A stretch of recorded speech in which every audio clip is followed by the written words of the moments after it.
So check na to, power man siya ay ubos.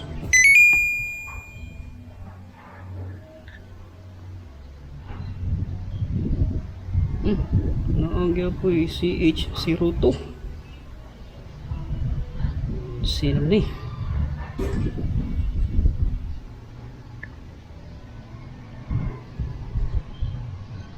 ano ka.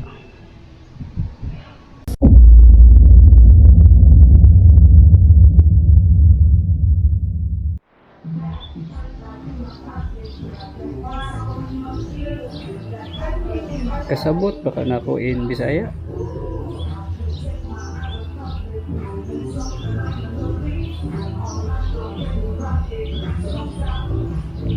Kaya kasabot siya lang ko. O kasabot ko na yung Bisaya. Pwede ka mag-Bisaya kung imong gusto.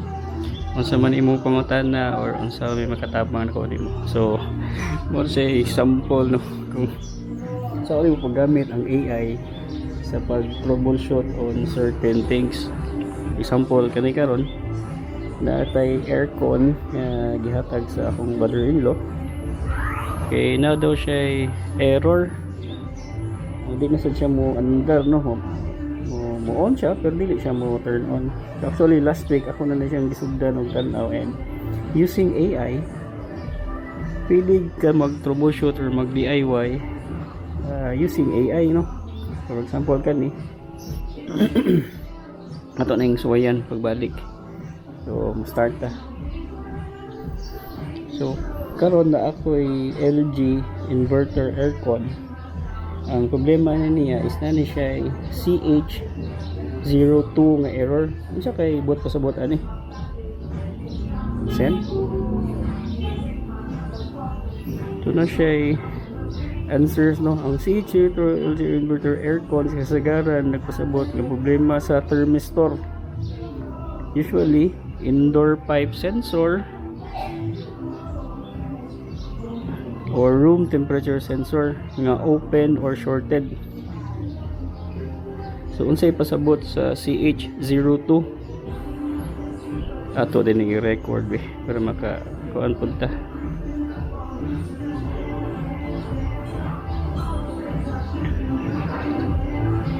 Media lang. Sige, so ako na siya i-record para mapakita po na ko ninyo sa screen no? So unsay pasabot pasabot sa CH02. So LG inverter aircon CH02 indoor pipe thermistor probable cause so defective thermistor so open or shorted, loose or putol ang wiring harness or corroded connector. So main PCB board problem kung tanan sensor okay pero naagihapon error. So based sa previous nimong info niyon ka nga muandar ang unit kung i-disconnect ang thermistor. So muna akong gibuhat last week no kung tanggalon akong thermistor and magbutang ko og voltmeter sa iyaha muon ang aircon kaya di siya magdugay. So bali mura siya na siya protection system since inverter man siya. So muandar kung i-disconnect ang thermistor sensors mubas mo so buot pasabot nakabasa siya kana ay load. So ang 7 kilo ohms nga sensor kung normal room temperature around 25 to 30 degrees depende sa sensor type na makuha. Pero kung mo appear dayon si sir to pag ingon bisan sakto ang resistance posible nga na ay intermittent wiring. So tanan wiring gi troubleshoot na nako last time and nakita gyud nako nga naagi mga corrosion. So ako pakita ninyo ha. So last week about makita ba ninyo ako na siyang gitanggal nagit siya mga corrosion no? So corroded so nag-green na yung mga connectors connecting sa mga wiring harness. Okay, so ano ni siya. So kani nga mga harness is connected ni siya sa mga sensors padung sa iyang main inverter board which is na dito sulod. Ano siya initabo. So corroded na gid siya and some of the wiring harness po diri na po siya corrosion. nag-green na siya. Di lang kayo maklaro, but try na ko ni picturean para makita gid ninyo. Okay.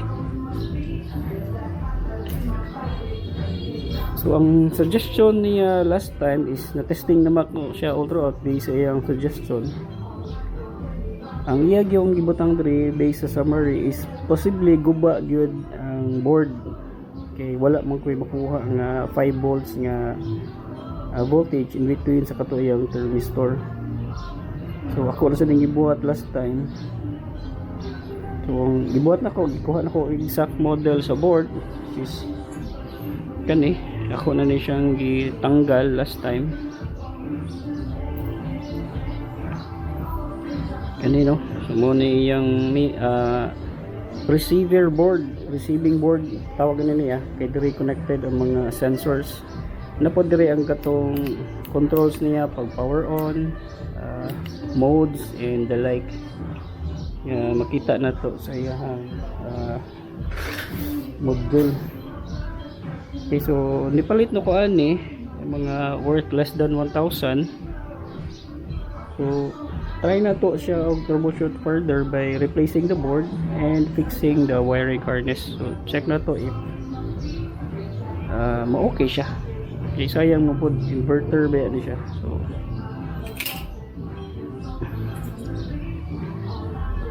okay. So mana ni? So pinaagi sa AI, pwede gud nimo gamito ng AI to your advantage on how to troubleshoot. Example ani nga knowledge base nga mga kod. I'm not an aircon technician for that matter. I'm not specialized on anything. Hilig lang ta mag DIY, no. So muna itong button karon. So muna ni ang PCB board, katong receiver board nga atong napalit online a week ago, and including sa iyang board is mana na siya. So brand new ni siya nga receiver board including the thermistor. Kani thermistor kaning sa front o kaning sa pipe thermistor, so duha na siya kabuok. Ang kaning usa is mo na siya ang nag-check sa temperature sa pipe kung unsa na siya kabugnawon. Kani siya is ang room temperature sensor, so included na ni siya. So around mga 1,000 plus apila ni siya. So mo to yung last na suggestion niya is possibly guba ang receiver board, and para to check na pod nga usara tanan bago tanan included na pod iyang wiring harness o the thermal board. So ablihan ta ni siya. Pakita na ko na sa ibuhat na to last time. Okay, so muna na itong nabuhat last time. Tanan nga connector is ato na siyang directly connect using ani connector type, no. Kani mo na siya UI connector. So for sure, para sigurado jud ka nga walay corrosion nga may tabo. So na siya protective gel sa sud. Kani nga once i-crimp nimo siya using pliers, ma-connect na nimo ang mga wiring. So mo na siya, okay. So na-isolate na nato tanan wirings, and using the UI connector na kuha na ginato nga na ay problema something sa board. Okay, so try na to install ang board and ato i-test.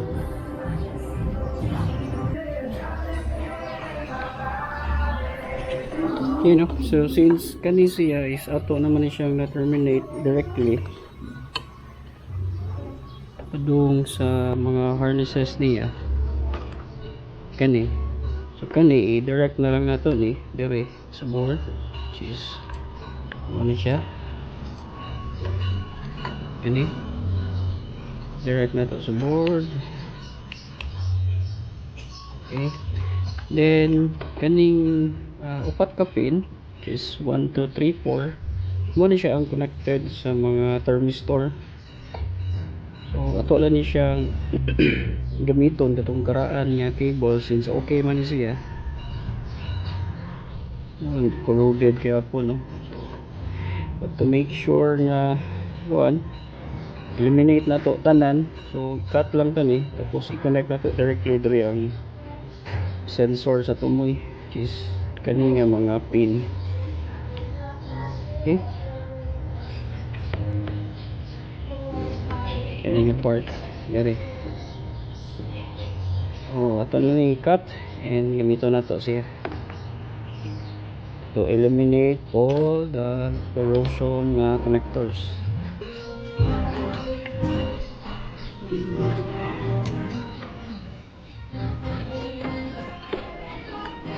Okay, so kaning color coding lang na siya, color coding orange and red orange wire is connected siya sa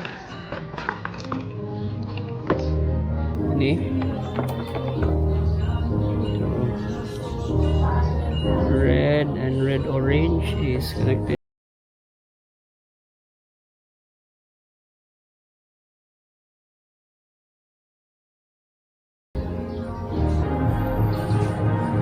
Then gamitan na to siya og UY connector.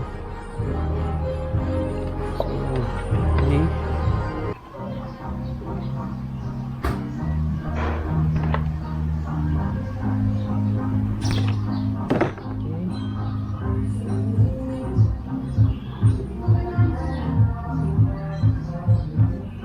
Then isuda to. Okay, so just make sure lang paabot siya sa connector. Then gamitan niyo pliers and press.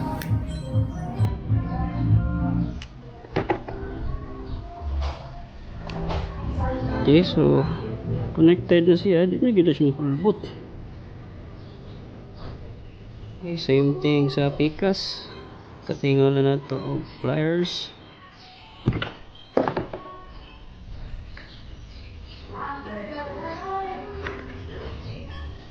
And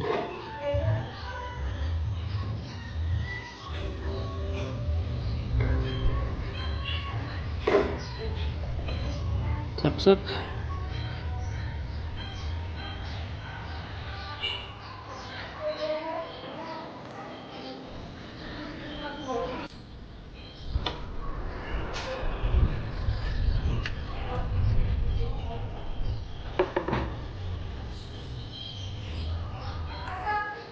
Okay, so properly connected na siya, hindi gina siya mabot. Okay, next is katong thermistor sa front. Other one is the front thermistor.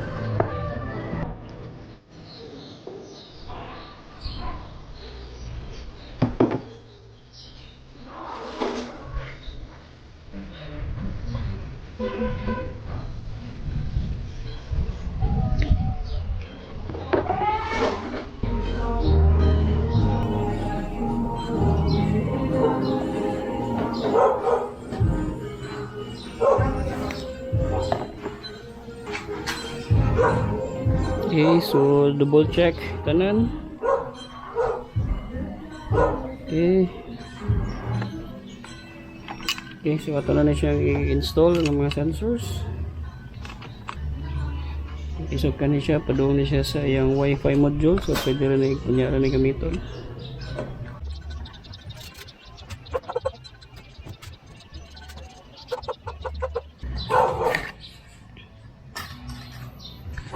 Okay, so installed na yung coil sensor, dilipita.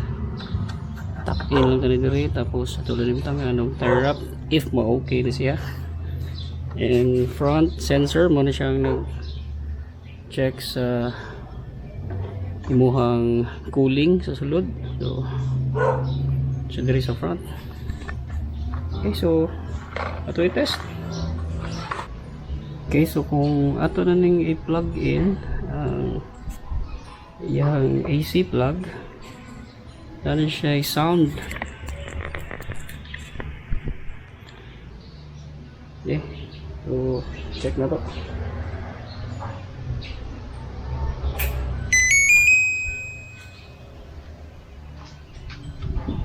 Okay, so plug in ha. Sumoto yung sound, no?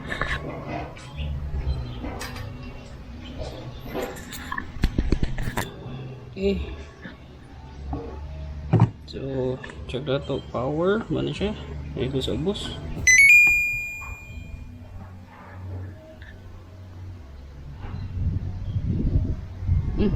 Naangya po yung CH02. Sino ni?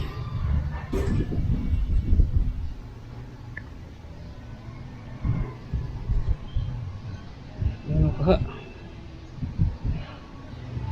Oh no.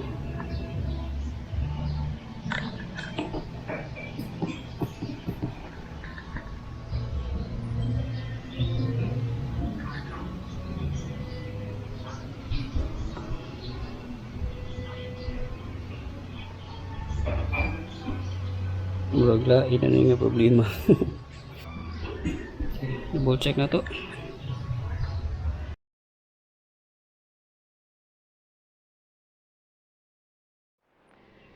Okay, so nakita na nako ang problema. Ang kaning sa thermistor side ay kato akong giputol is wala siya na crimp og tarong. So kang-a siya, so mahulbot ra iyang connector. So karon gi-fix na nato siya diri.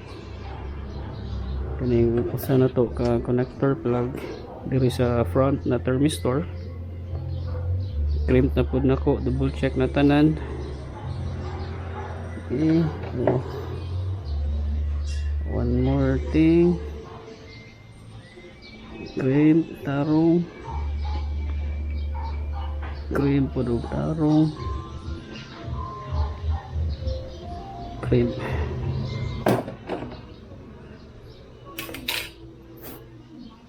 Okay, so connected na tanan. So test na to balik.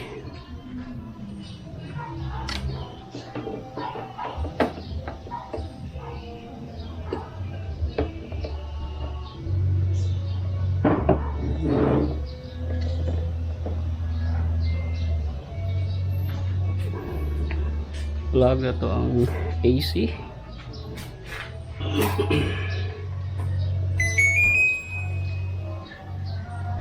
Okay, sounds good.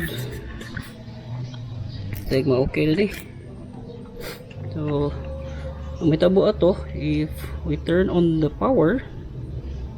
Pila ka seconds lang mag CH02 din siya. So karon turn on to balik since na double check na itong connectors. Turn on.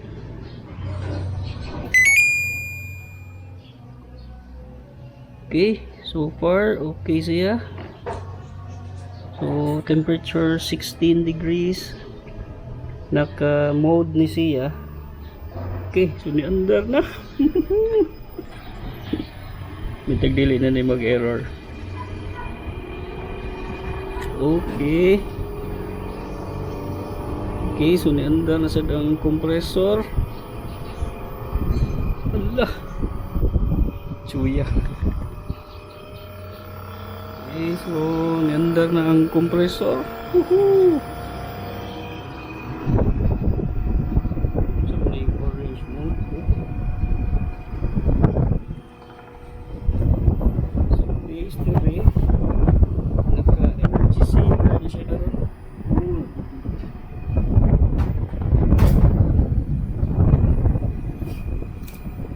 Hihi! Andar na bitaw.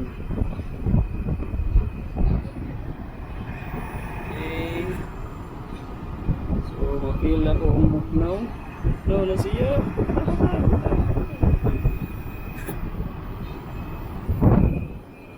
O diri sa side.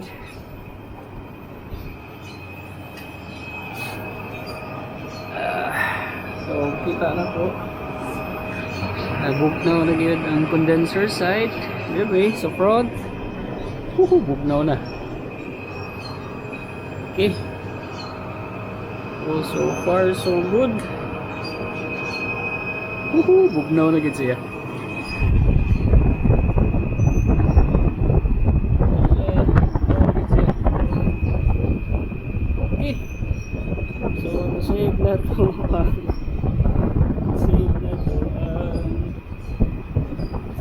aircon. Ayos.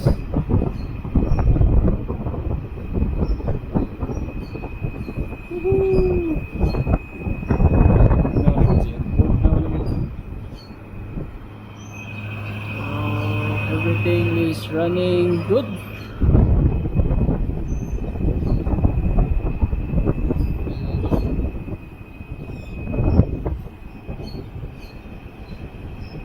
Okay, so let this run for about 5 to 10 minutes.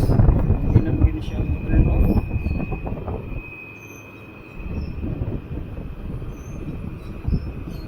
Okay.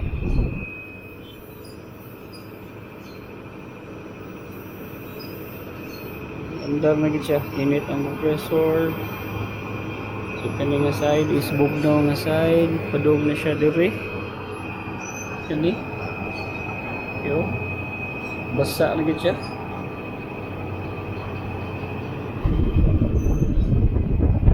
Ayos.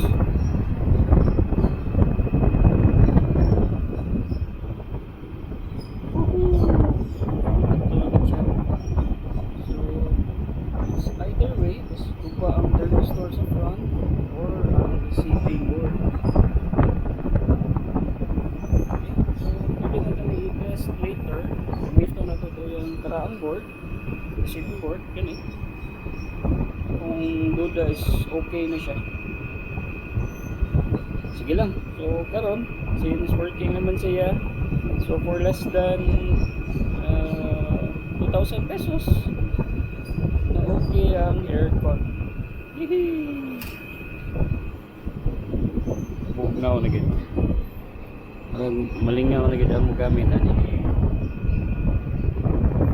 So wala tayo gi-ukab diri sa iyang main board.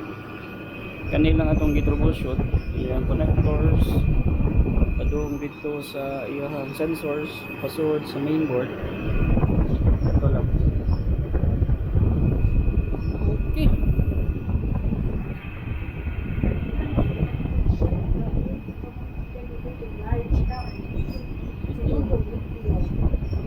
Okay na.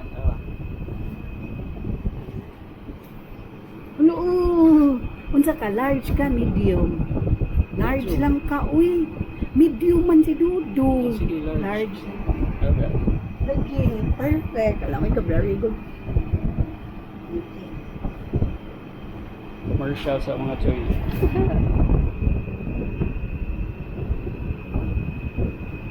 Okay, so next atong buhaton na ni before ta ni assemble balik.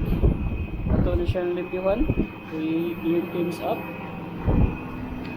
Ato na siyang we'll do a little bit of cleaning labi na diri sa likod kay na ay mga hugaw lang before na to siya i-install sa taas.